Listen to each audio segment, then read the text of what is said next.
It was April 12th, 2018. We could see the smoke coming up behind the hill here, and they just said the bridge was on fire. A few days later, police determined someone did this on purpose. 1 year later, they still don't know who. Yeah, it's upsetting. Marduk Township Supervisor Carl Drexel and his wife often walk the Enola low-grade trail. Here's what it looked like before the bridge burned. This is what it looks like now. Basically starting over. The two townships spent the majority of the insurance money, about $600,000, cleaning up after the fire.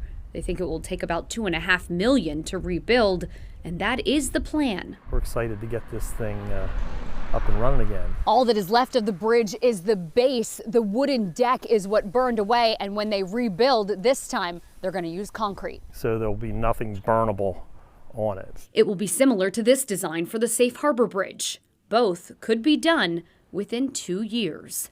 In Lancaster County, Caitlin Smith, WGAL News 8.